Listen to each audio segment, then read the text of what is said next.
Hello. This is Christina Barr. You're watching Black Tea News, and today we're going to be talking about, of course, the race in Virginia, though you probably have an election today. So make sure that you know the issues and that you are going out and that you are voting for candidates that will make your life better, because there's a lot of people out there who just want to use you as a political pawn to just gain more power, and you need to consider what are their best interests for you and your family, your community, and so on. So go ahead and vote today if you have not voted. It's never too late, I guess, until the polls are closed, to look up, see who's on the ballot, talk to someone who might know a thing or two who you trust if you need to take some wise counsel. But the big race that people have been talking about nationally is, of course, in Virginia. So we'll be talking about something else crazy that Terry McAulffie decided to say about teachers and how they need to diversify, because it's 50% minority students and 80% white. Those are the statistics he gave. So they need to diversify because they want to make sure everyone is comfortable.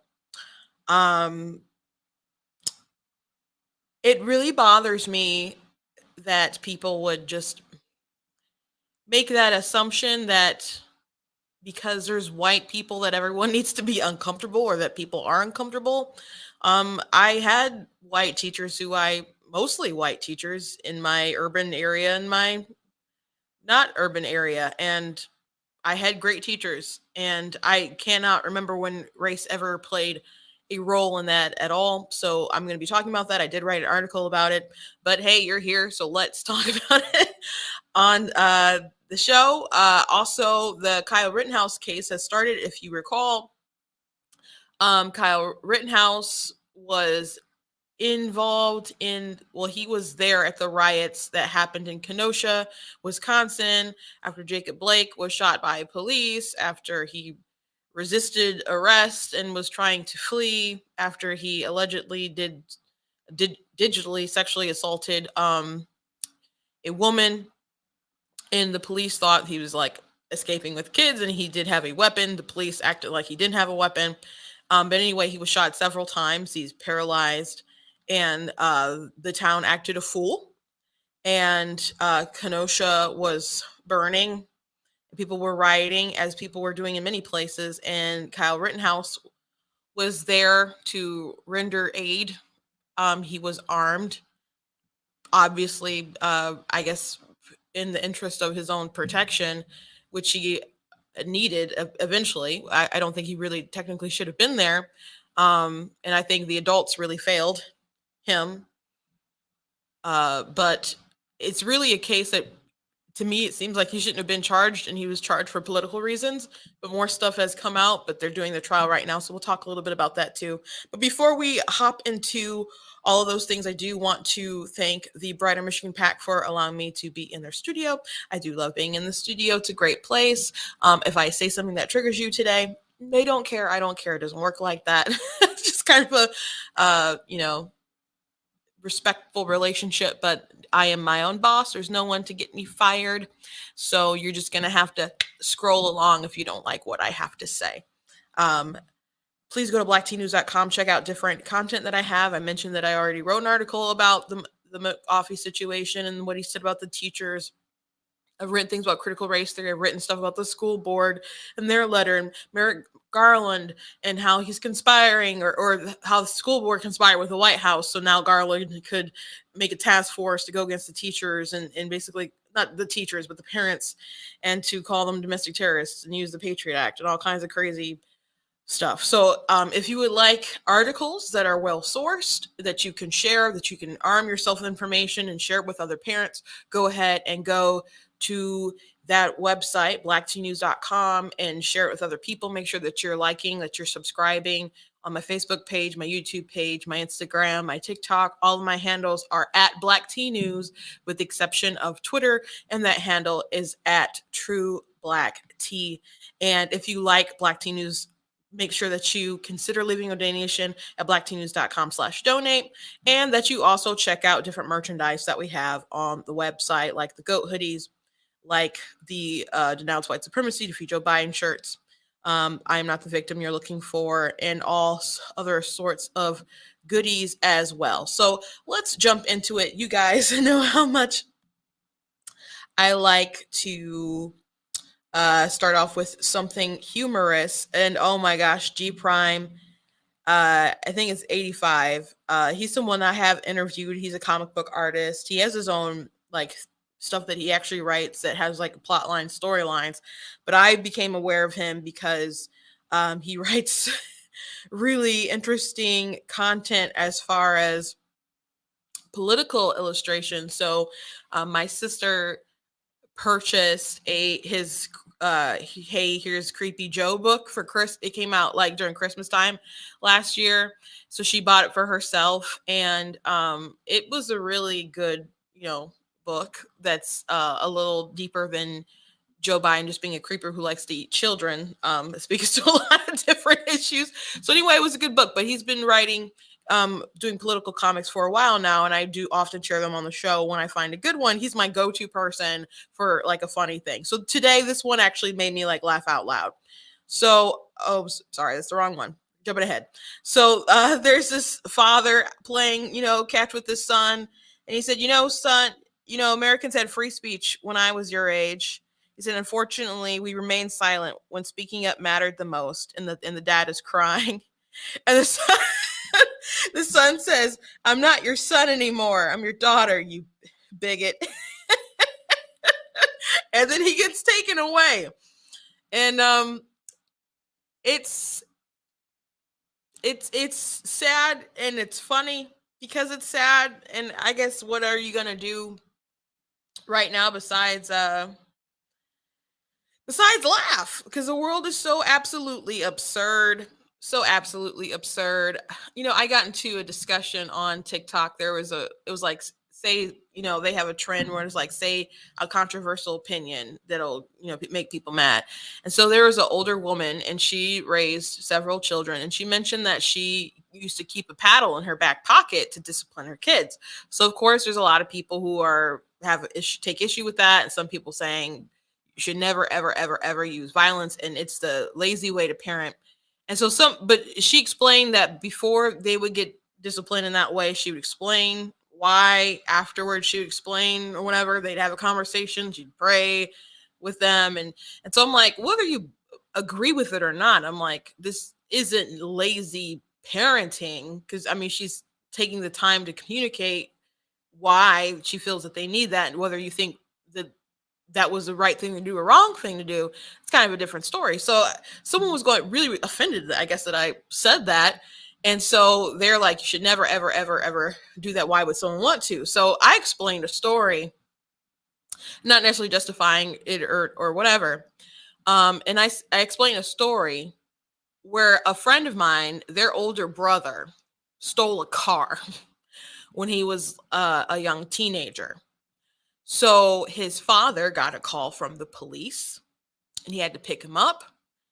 And so when the father brought him home, he broke out the belt and he let him have it. Up the stairs, down the stairs, until he was tired and had to like go to sleep.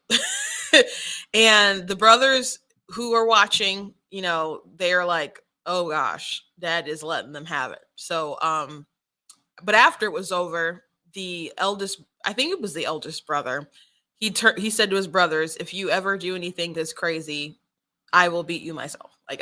Don't do anything like this. And he didn't just steal a car, he stole the car and he wrecked the car. And so I'm like, just use that as an example.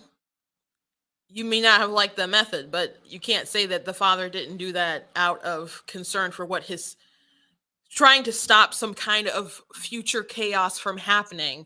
And he raised X amount of sons, several sons who grew up to be good men. And so people still were pushing back on that. And that's fine. People, I understand people's opposition to it. And so people have started, like, who are pro-choice, believe in just, snuffing out the innocent lives of human babies. They're finding that video of me talking about that particular example. And someone said, oh, I can see why you are the way that you are. I'm like, what? Because I had a loving father who believed in discipline. Because I did tell someone that my father did spank us from time to time, but it was like, it really had to be like a breach of trust. Like we did something like extraordinarily deceptive. It wasn't like, I do think there are parents who were too liberal with how they decide to do something like that, but it had to be rare. I mean, I was the kind of kid, like, I had a very guilty conscience anyway.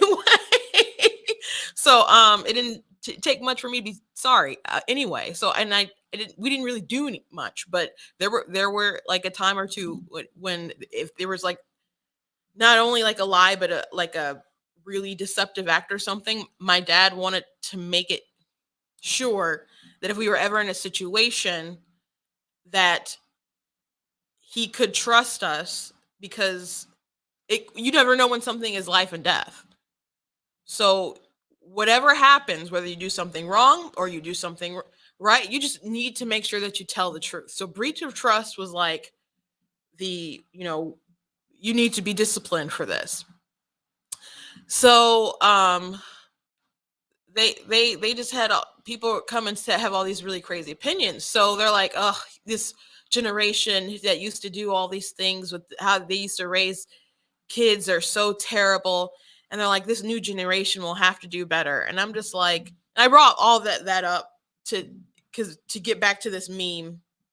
Sorry, this meme or comic rather, to just say I don't have a lot of faith in the pick your pronoun generation. I just don't. I don't. Nothing but the grace of God and healing power of God and the deliverance of God. That's my only optimism in the world today. I'm very concerned about people and how they raise their kids, the pick your pronoun generation.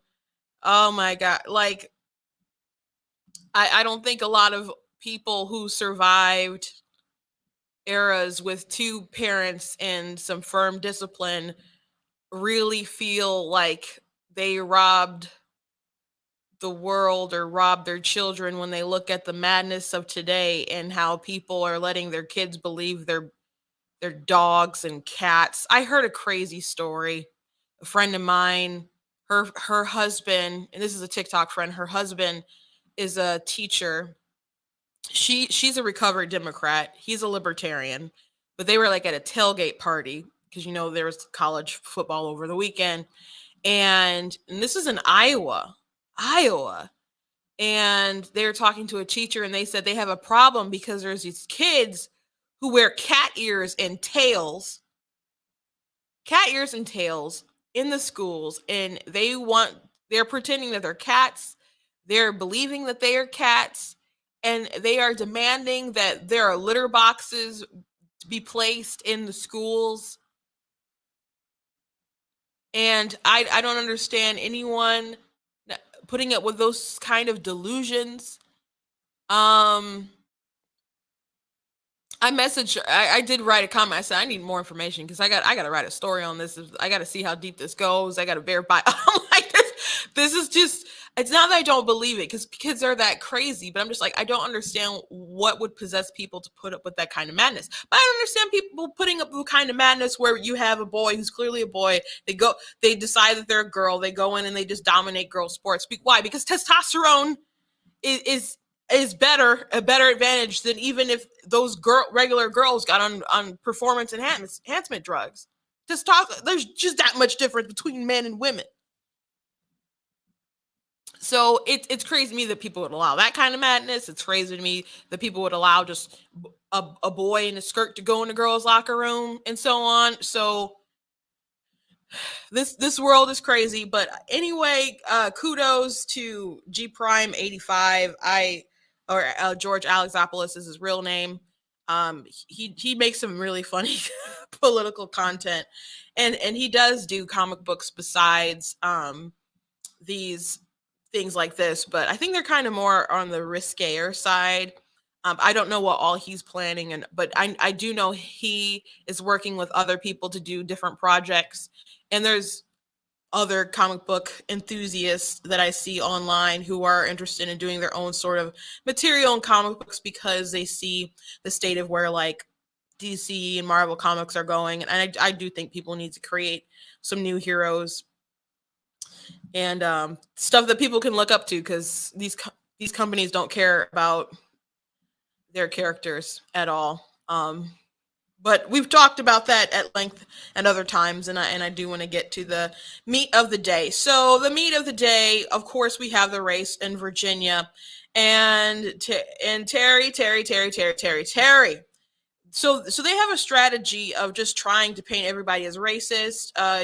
You guys probably already know about this white supremacist photo when they staged it with some Democrats trying to make it seem like white supremacists back Youngkin, but all these people are like Democrat operatives. The Lincoln Project claimed credit for this. The Lincoln Project has put a lot of money into trying to stop Youngkin. Democrats give a lot of money to the Lincoln Project. The Lincoln Project is on MSNBC a lot, and they've had a lot of credit from these places. So they are all like a similar entity. So this is disgusting. I cannot believe that they got a black guy to agree to pretend to be a white supremacist to try to frame Republicans. But hey, that is the world we're living in right now, guys. That's the world we are living in. So they also the media did also find something else to play with. So at a Youngkin event, there is someone with a brand new blue jean jacket with a Confederate flag patch sewn on. So, and that's who the media decided to focus on. We don't know who this person is. It would seem like if the media was going to use that as some kind of poster child to prove that white supremacists are supporting Youngkin, you would think that they would go up to this person and identify them and ask them a bunch of questions. We know CNN really likes to do some digging so they could look into their donor history and all kinds of things. But they just kind of just took a photo and said, "Here, see here, there's a racist in the midst." Yeah. So people are suspicious, and why shouldn't they be suspicious? Because the Lincoln Project, for example, who staged this event, already let people know that they would continue to do these kinds of things. So obviously you can't trust that people are just as they appear. And regardless, you have to look at the candidates, you have to look at their policies, what they are actually saying and what they actually plan to do. And Youngkin isn't the one trying to spew racial nonsense. That is actually on the Democrat candidate. The guy who's going around campaigning with Governor Blackface, or to be fair, Northam might actually just be the person in the KKK outfit. We're actually still not sure. I don't think he fessed up to which one, but he's one of the two. As a matter of fact, Youngkin said he's not going to be lectured by Governor Blackface. So I like when Republicans have grit, man, when they just punch back. That was one thing that was great about Trump, how he just punched back, and other people need to know that it's okay to punch back with these people who just want to be utterly dishonest. So, yeah, he's running around with Governor Blackface, and yet they want to frame Youngkin because they find a random person with a new blue jean jacket and a Confederate flag patch. And by the way, I don't personally understand the affection for that sort of thing, but there's people out there who swear up and down it has nothing to do with racism and just heritage and culture. I don't get it. I don't get the love for it. I mean, you lost, so I don't understand it, and I'm not one who's going to stand up and I guess defend it, but the Lincoln Project guy, he actually had a cooler. Someone took a photo because he posted somewhere, and they caught that his cooler had a Confederate flag on it, and now he's a registered Democrat actually now. So If they want to just paint people as blatant racist because they have that, why are people still associating with the Lincoln Project? But there are worse things than being dubbed a racist because you have a Confederate flag. I mean, there's the whole sexual scandal of young men involved with the Lincoln Project and how they seem to know about it and covered it up a bit. So I really don't understand Democrats who still want to associate with them, still give them money. I mean, they should just be a pariah forever, a stain. But they don't care because the enemy of my enemy is my friend. And they don't care. They don't think you should have any sort of like accountability on their side anyway. Barely ever do they hold people accountable. I mean, they had Bill Clinton at the DNC convention speaking right after pictures came out with him and Jeffrey Epstein's sex slave. It would have cost them nothing to not have him there, to not say a word. They didn't need him. The whole convention was trash anyway. They did not need Bill Clinton there. It's not like he was suave and charismatic back in the day. But Bill Clinton is not Bill Clinton. He hasn't been Bill Clinton for a while. Okay? Obama is what Bill Clinton was. So they did not need to have someone who was seen with a sex slave at their DNC convention, but they still had him because that's who they care about and that's who they want to protect. But let's get to what Terry said on the campaign trail. So their whole closing pitch is don't vote for them because they're racist, and critical race theory isn't a thing. And they're only talking about it because they're racist, when actually 100% true that it is a thing. People aren't gaslighting. And in Virginia, like they actually had critical race theory stuff like on their websites for the schools and so on.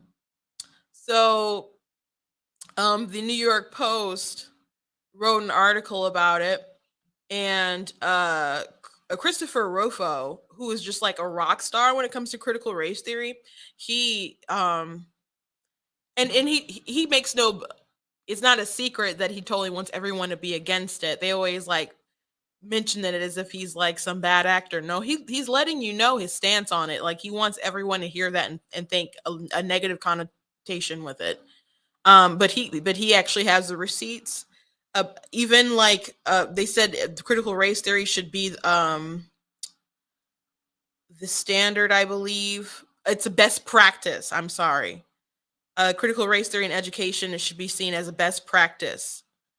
So it's not something that's new, and them pretending like it's not a thing is just really dishonest. But specifically, I want to talk about Terry's comments about teachers. And I promise you, we've got to diversify our teacher base here in Virginia. 50% of the students in Virginia schools, K-12, 50% are students of color, and yet 80% of the teachers are white. We all know what we have to do in a school to make everybody feel comfortable in school. So let's diversify. So here's what I'm going to do. We'll be the first state in America. If you'll teach for 5 years here in Virginia in a high-demand area, that it be geographic or coursework, we will pay room, board, and tuition at any college, any university, any HBCU here in the Commonwealth of Virginia. Okay, first and foremost, they're gonna pay them up front before they do the 5 years? They're gonna pay their room, board, and tuition up front before that they're like, are they gonna have to pay that back if they don't complete the 5 years?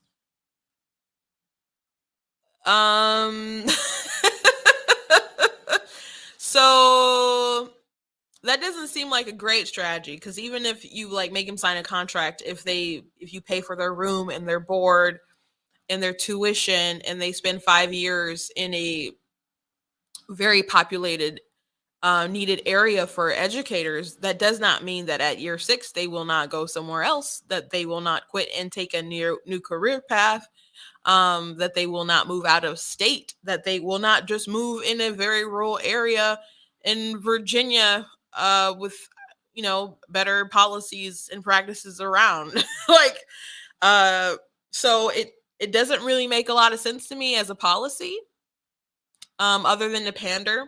But what really doesn't make sense about it is, unless you plan to discriminate against the people who take advantage of having free board and tuition and so on, then that doesn't guarantee that you're going to have a more diverse learning staff. It doesn't mean you're just going to automatically get more black teachers because you're paying for more stuff.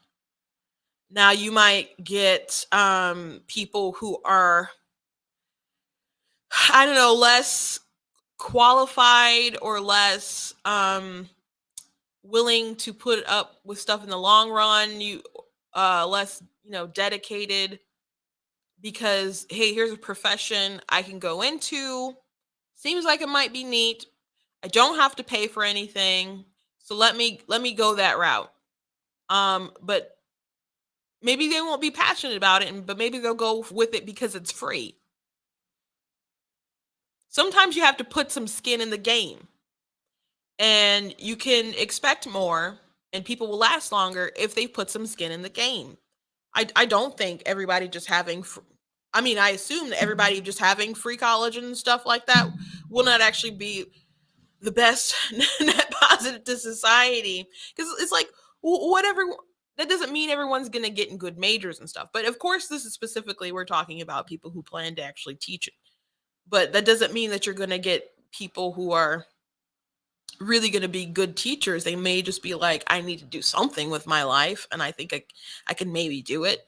And they might like do the 5 years and then be like, I hated it the whole time, I'm done. But it is different when you have some skin in the game. So I just, I understand the appeal and why you would make such promises on a campaign trail. I just don't necessarily think, when you factor in actual human nature, that that's going to be a positive thing. And also, unless you plan on discriminating against who gets the free tuition, that doesn't mean that you're just going to have an influx of Black people, Hispanic people, Asian people, whoever, to just come in and be teachers. I mean, unless you're implying that Black people just aren't teachers because they can't afford to go to college to become teachers. Now, that's maybe the case for some people, but if you are not going through college because of a lack of money, would teaching be the profession that you want to go into? Would teaching be the thing that you want to just jump headfirst into? Like, oh yeah, I really want to start my career at 30,000 and then have, to deal with kids all day. Like, if you want to be a teacher, I think you have to have a love of teaching. Like I said, and just paying people to do it, free ride, no skin in the game. I don't think you're gonna weed out the ones who are gonna be the one there for the long run. And again, you're not gonna guarantee that those people aren't gonna be white, that you're not gonna get more white people to do it. And why are people more concerned about the 50-50? Like, they said there's 50% minority students, but 80% white staff or white teachers. Do you care about the ratio between men and women? Why is it just a racial thing? And I do understand people looking at demographics and seeing, hey, in this profession, it's mostly white. Like, I wonder why that is.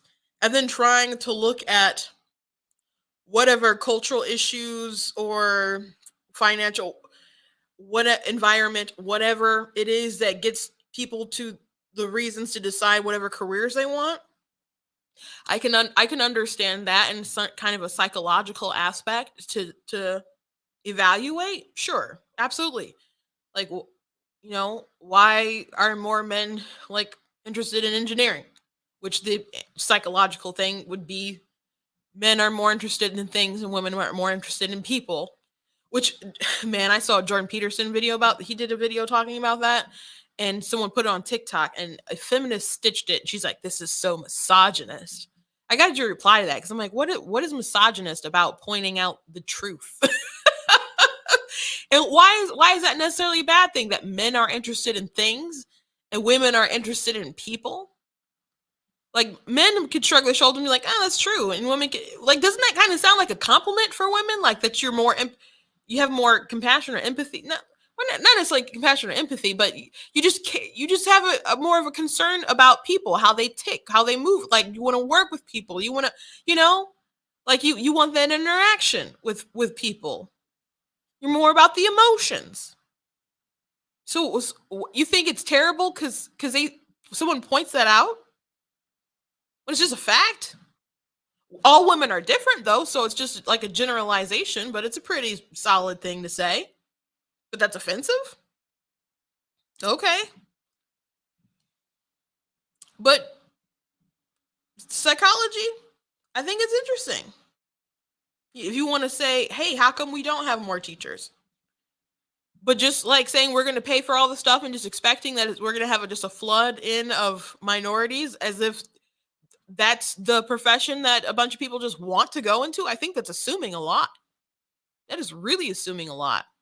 So unless you structure your policies so that they discriminate against someone, as in, hey, this doesn't apply to white people, or there's a quota on how many white people can apply to, which, I mean, would be unethical, in my opinion. But unless you do something like that, you're not. His plan isn't going to even get him where he wants to go. So then there's the whole just problematic thing of saying that, hey, we need it to be diversified because we want people to, we know what makes people feel comfortable, and we don't want people to be uncomfortable. I don't like the implication that if you go somewhere and there's a lot of white people working in there, that people are just uncomfortable, or that it's something bad or something wrong. And so I posed the question when I saw this story last night. I did a TikTok about it, and I said, did you guys care? Can you remember caring about the race of your teacher? Of course, I could notice, and if one was black and one was white and so on, of course we notice those things, which as children coming into school, I don't think we have any real grasp of what race is. At least I didn't. And my sister, I talked to her about this earlier, and she said she didn't really understand black and white, and she was just like, why are we calling ourselves black? Like our skin is brown. Like, her biggest concern was, how come I can't find my right shade in a box of crayons? Like, when I try to draw me, you know? But we do induct race and make our world more hyper racial than it was when I was a kid. So maybe the kids would say today, hey, it matters if my teacher is white or black. But that's really going to be woke parental influence, I think. But as a child, I can't remember ever caring about the race of my teacher. And it definitely would have never played a role in our relationship. So why does Terry, who's running for the governor again of Virginia, Democrat candidate, why does he think that if a school is 80% white, that would make the minority students uncomfortable or people uncomfortable? It's strange to me. It's strange to me. I mean, I think it's not so strange. I think he's talking out of his butt. But I've never had an issue like with a teacher thinking like, man, I wish they were black. They would get me. No, I remember teachers who were kind. I remember teachers who ran a very tight ship, which I think I had one black teacher in, maybe it was the 4th grade, if not the 3rd grade. She taught, she wasn't my main teacher, she was my math teacher. And her name, I think her name was Miss Chambers, and she ran a tight ship. I I think her husband was in the military, or I don't know if I imagined that. I don't know. But she ran a tight ship. She ran her classroom well. I remember people like that. I think I had a music teacher in elementary who was black. Um, I remember teachers who made it seem like teaching was a burden. His name was Mr. Pearson. He taught trigonometry at Holly High. Yes, I name dropped. Get mad if you. It seemed like they were annoyed if you asked them a question. Man, I was so glad he went on maternity leave. So I was getting an A in that class was like slaying a dragon. Man, it was just unnecessary. Not the class, but just like I don't know the attitudes to some of the kids. I remember teachers who were really passionate about teaching the material. Like especially had literature teachers who you could tell they loved to read. And they're passionate about the craft, about great American literature, about Greek mythology and tragedies and poems and so on. Um, Gosh, I had a science teacher who was so great. She would joke with the kids. She would let people like ream on her all the time. She wore this really ugly sweater, and that was seventh. I think it was seventh grade. So I remember teachers who overstepped their bounds, who started to like, you know, who would push people politically. There was one teacher I had who was a social studies teacher. He would write down the deaths of soldiers in overseas, like in Afghanistan and Iraq, like every day. He admitted it was political. I mean, he hated Bush and so on. Um, I remember people like that. I'm sure there are more teachers like that, you know, nowadays than back when I was in high school. Because I can only really think of two who really pushed their ideology, and I can't even say it's as bad as what I've seen like or have heard about. And I don't know. I challenged and I pushed back, and I think there was at least respect in that manner of how I did it. But I know there's other people who just would keep quiet and not push back. But my favorite teacher was Miss Carmichael, and she was my second grade teacher, and she was kind, and she rewarded good behavior. And I wouldn't say I was a teacher's pet, but I was definitely a good kid. I liked to get have stars by my name. I liked when my parents would come in and I'd have good parent teacher conferences. Um, so I was the kind of student I think most people would want. And when I would walk home with my sisters, because this was in like Webster Elementary, we'd walk down Huron, and she would drive by and she'd honk her horn, and we go, "Hi, Miss Carmichael." And she loved to read to us, and she loved reading Bailey School Kids books. And in those books, there's like I think my teacher's a vampire, and there'd be these kids like always suspecting that they're a monster and investigating about them being a monster, and then it turns out they're not a monster, but are they? So there was like different sort of themes around the monsters with like the staff in high school, or not high school, it was like, were they in middle school? Maybe they're in elementary, maybe early middle school. I don't remember. But I really liked, reading those books. And even at times when I would read to myself, sometimes I would still like kind of hear her reading to me, in my like it would be her voice. And so that's just the kind of impact that a good teacher can have on you. And so a couple years ago, I had a book signing at the Clarkston Library, and they had an ad in it in their newsletter. So, guess who shows up at my book signing?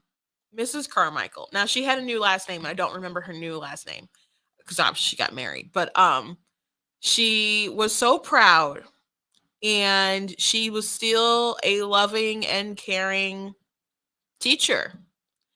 And she actually invited me to come to her school where she was teaching, because Webster's closed down, so it wasn't the same school, but it was still a school like in Pontiac. And so I went to the school, and I started, I think, in her classroom and read to them, and I read to other, classes. different books and talked about being an author, encouraged people to read and so on. So the cycles continue. And I think that's what a good teacher does, instills a love of learning. To continue to learn even after you've gone out of school, to have a hunger and thirst for knowledge and inspire them to instill that in other people. That teacher was white. That was a white teacher that I had. So the fact that she was not a brown person did not discourage me from learning. It didn't discourage me from reading. It didn't discourage me from being a good student. It didn't discourage her from caring about me. It didn't discourage me from caring about her. It didn't do any of that. I don't remember ever being treated differently because of my race by anyone, any faculty anyway. So it's really crazy to me. And I haven't found anyone today with this conversation, at least in my comments and stuff. Everyone's saying, no, it never mattered to me what race my teacher was. And I had black teachers I loved, or white teachers that I had. And everyone could look in a mirror, or people could see with their eyes that people are different pigmentations. But it didn't matter. We all just treated each other like humans. Oops, that's my lip gloss. So Terry has his priorities all wrong. And I don't understand the point of being so race obsessed, especially since it's not good for polling. I mean, I understand, like, in the past, perhaps it would have been good, but over time, his lead shrank. And now he's probably, he could lose today. He could lose today. There's a chance he could win. And I don't really want to give my hopes up. I heard some people say if they had to put money on it right now, Youngkin has like a 1+ maybe advantage right now. I don't know. I don't want to, like I said, I don't want to give my hopes up. So I'm not guessing either way. But he should be running away with it because it's Virginia.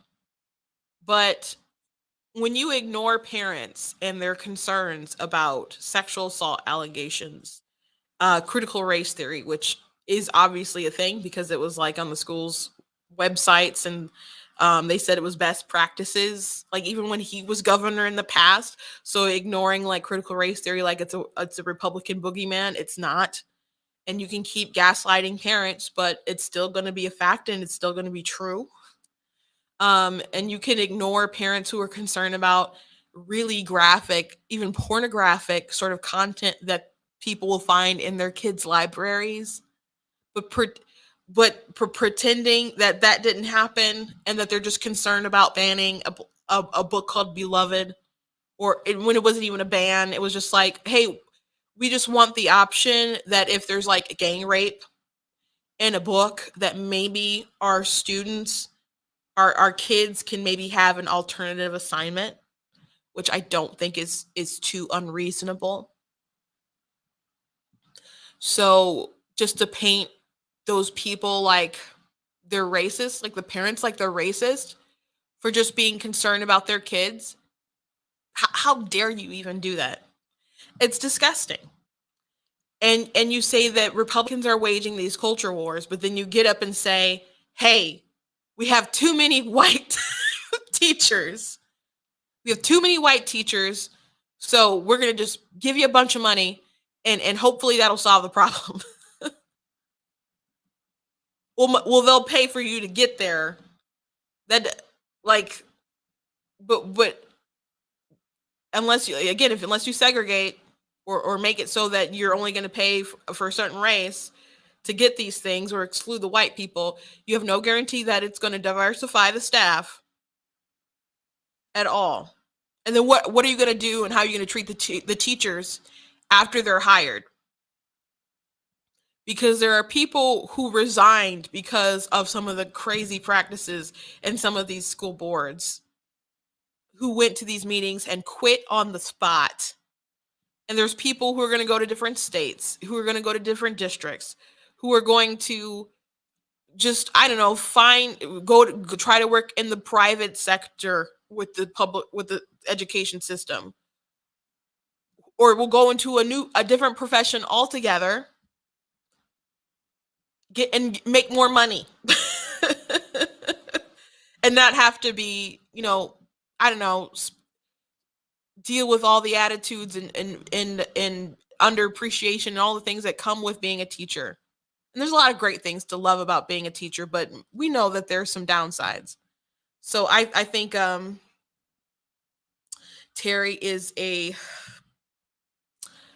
played a really bad race, a really dumb race, and I hope that he loses just because such insanity shouldn't be rewarded.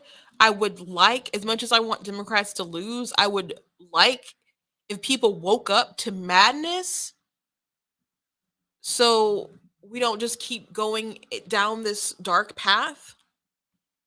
If people can maybe shake themselves into making some good sense again, maybe we can wake up and see our country's not as far gone as maybe we originally thought.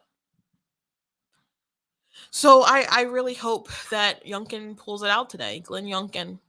And I hope this is the last time we have to complain about Terry getting close to any sort of position of power, because he doesn't deserve it.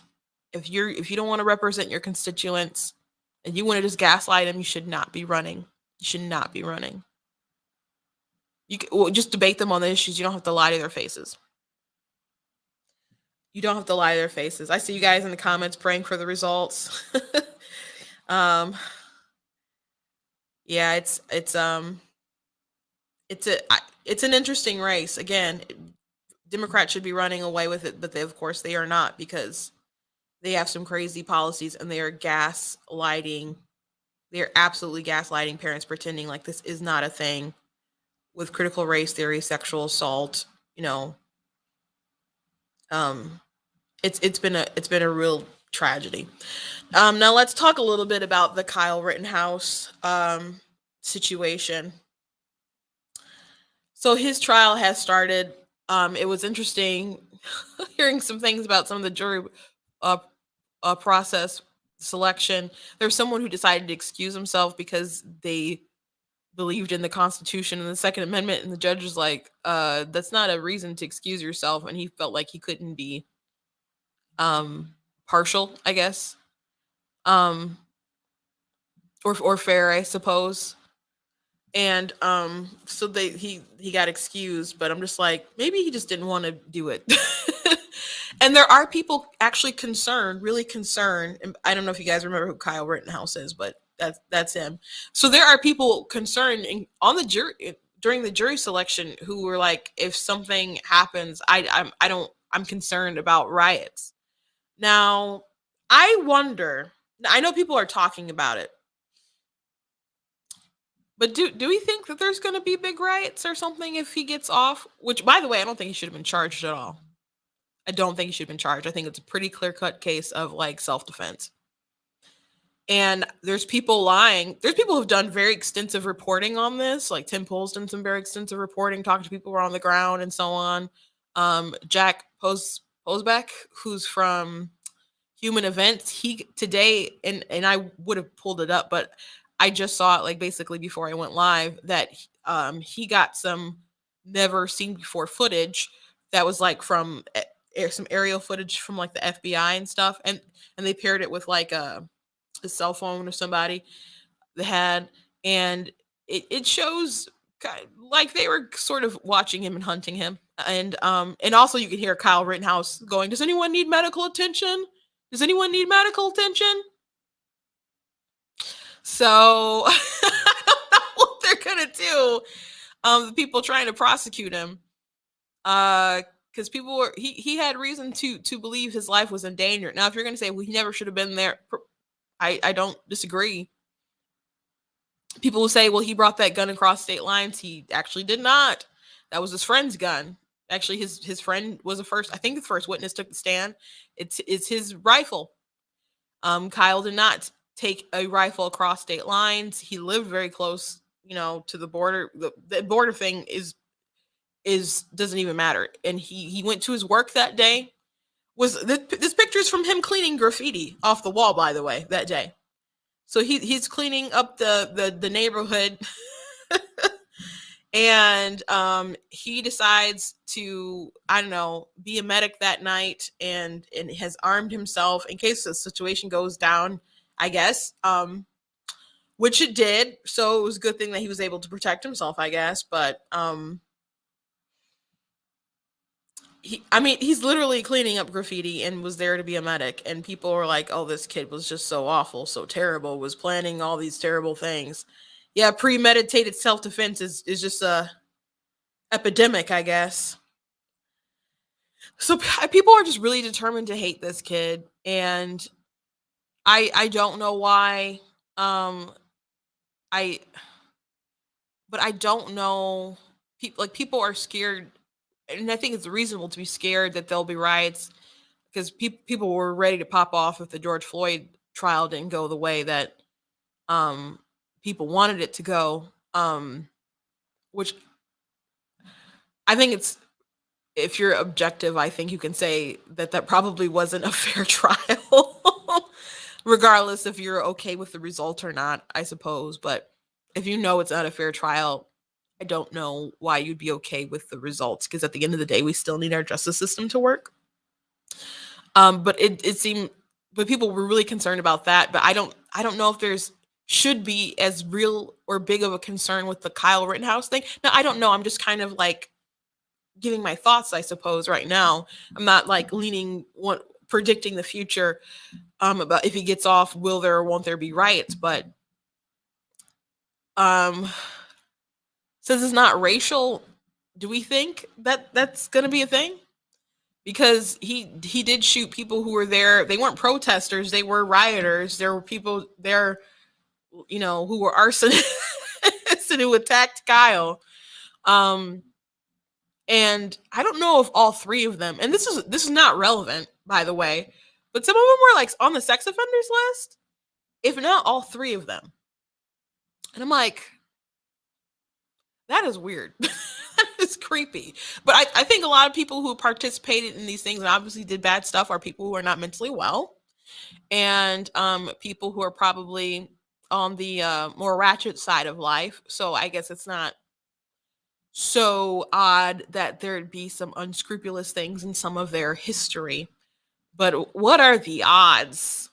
Because two, if not 3 out of 3, it was probably, I think, 2 out of 3 that actually had like a sexual, sex offenders list listing. So, really interesting.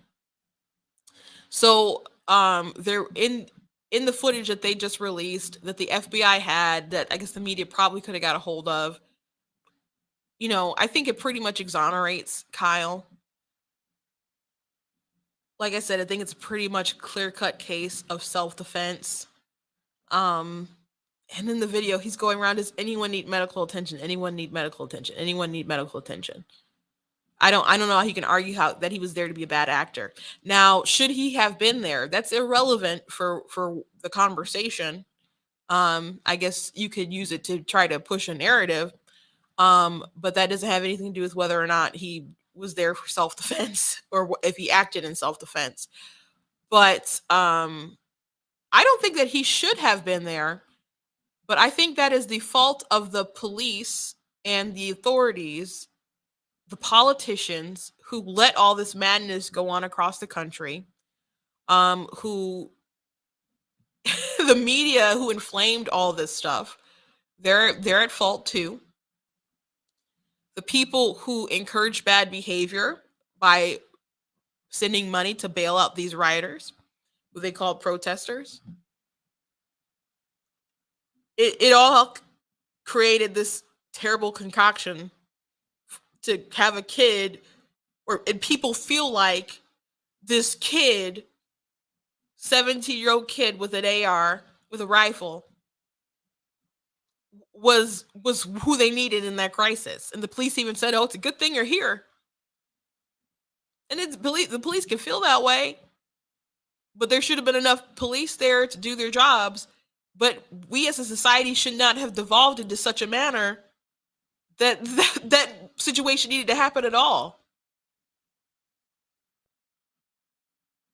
Like even the media who kept inflaming the story. Now, by the time the Jacob Blake story started happening, people were just they were going to riot, period. There was one person who actually committed suicide. I can't remember who that person was. And people still went out to riot, like to cause trouble. And in some places they shut that stuff down. Like in Detroit, in Michigan, we really didn't have stuff like that pop off. I mean, there was incidents, but nothing like to the degree of course, Kenosha or stuff that happened in Atlanta and other places. Um, but pretending like he wasn't armed, like the media was pretending like he wasn't armed. It even admitted, like, yeah, it was armed. So if you ever thought he wasn't armed, like even when I watched that video, like him go, like the police are right there, they're holding a gun, he's going in the front, he's leaning down to get something, and there's kids in the car, I believe. So it's like he's about to drive off, like what, get in the car and just drive off, just ignore the police and just take off with these kids, and they're supposed to just let it happen.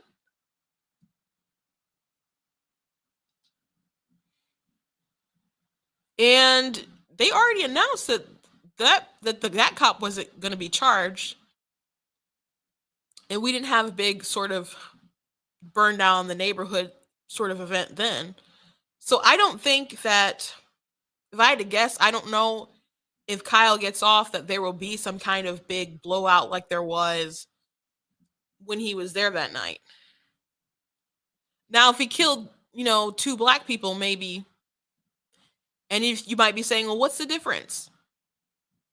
You have eyes, you have memories. It's made a difference to the media and to people in their hearts and minds over the past year. So I'm just pointing out the obvious. But I don't know if people are ready to reburn Kenosha if Rittenhouse gets off on a clear-cut case of self-defense. I've seen a lot of people bringing up the fact that the judge won't allow the prosecutors to refer to the people that Kyle shot as victims because he feels that the term victims is too loaded. So people were really talking about that last week, though that is a standard that the judge has had for like a while.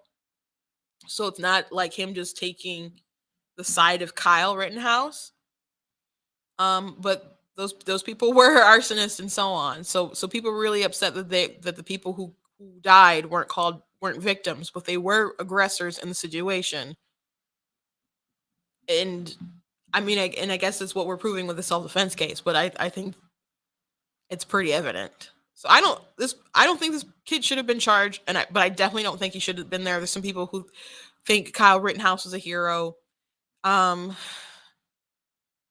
think it's admirable that maybe if his heart was in the right place and he wanted to help, I guess that night with being a medic and cleaning up his neighborhood after people looted and spray painted and all that kind of stuff. But he shouldn't have had to have been there. He shouldn't have had to have been there. So I think a lot of people failed Kyle. How come a parent didn't say, "Hey, man, come home"? you know, somebody should say, "Hey, you dude, this isn't a great idea." Somebody. But we shouldn't have let our nation get to the point of where it was last year at all. So a lot of things happened that shouldn't have, but Kyle should not go to jail. He should not go to jail. So we'll see how things play out. I'm sure a lot of people will be covering the trial, next couple of days. Cough, cough, Kamala. Yes, Kamala Harris. Kamala Harris was extraordinarily irresponsible, tweeting out the donate to the Minnesota Freedom Fund so they can bail out, people. Which that fund, by the way, they don't believe in the cash bail system. So regardless of what you have been convicted of, or it's alleged to do, they will just pay for you to get out. So someone who they actually got out did kill someone. So Kamala, I don't think had any comment on that. I don't think she had any comment on it. So these people made a lot of mistakes. But I can't really call them mistakes though, right? Because they deliberately inflamed the country for their own political benefit of Trump not being in office. And I guess maybe they feel that was good enough reason and they got what they wanted in the end. So screw everybody else who literally died in these violent protests, these violent riots, all the property damage that happened. Who cares, I guess, from their point of view, because they got what they wanted. And now we have a lot of people who are like prosecutors and so on across the country who are very soft on crime, who wouldn't do anything when the stuff was happening, but there's more people like them in now who I don't know, just kind of feels like saying sorry is enough. I think this might have been in Wisconsin, but it was one of the riots. There was a prosecutor who felt like instead of charging people, you should just be able to go to the stores and just kind of ask like hey, maybe we could do something to kind of make it up to you and then we'll see if we need to charge them. It's like, no, they should have to pay for their crimes because it's more than just a matter of money, you know? Some people did actually lose their lives. And there's business that was lost because people were too scared to go places or, couldn't shop because you destroyed everything, because you stole everything. There's just more repercussions than for you to just accommodate and say, hey, we're sorry. Can we sweep the glass up? No, it's a little deeper than that.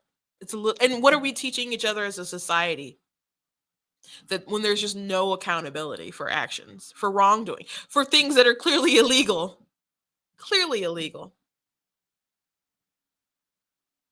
So anyway, we'll keep talking about the Rittenhouse case, and I'm sure we'll have bits of the trial. One thing I do want to mention: the New York Post actually did a tweet. I think they did a full article about Kyle Rittenhouse yawning at his trial. And I guess it's not a great look to just be yawning at your murder trial, but why is that newsworthy? Like, what are you trying to convey? So it was weird. Jack Posobiec called him out and been like, you guys didn't do a story on my FBI leaked footage, never seen before, a helicopter aerial view video, but Kyle yawning, that's what you do a story about. Now, to be fair, they might actually continue and do an article on what Jack released, but yawning, seriously,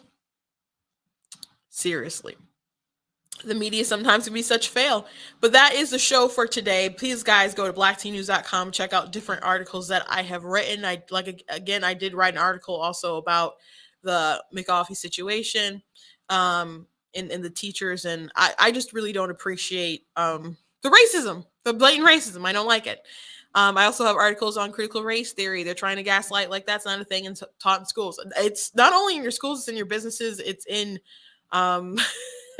your kids' TV shows, and it is definitely in their schools. So please check out the articles that I have on the website. Please check out different merchandise that I have on the website as well.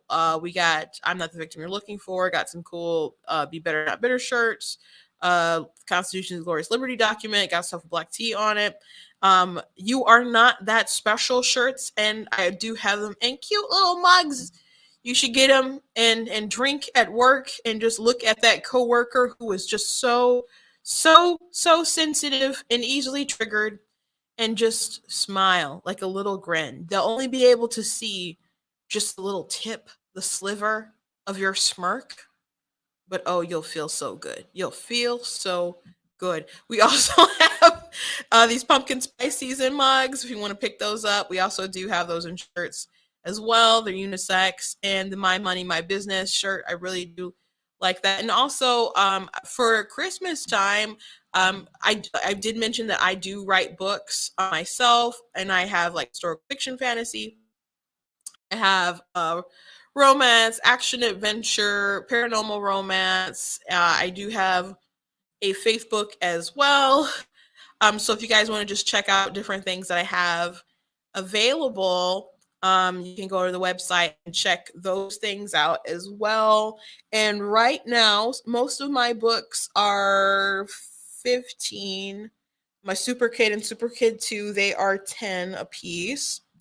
But if you if you would like to just directly have, I have quite a few because I ordered some for convention and I still have some in stock. There are a few that maybe I'll have to order.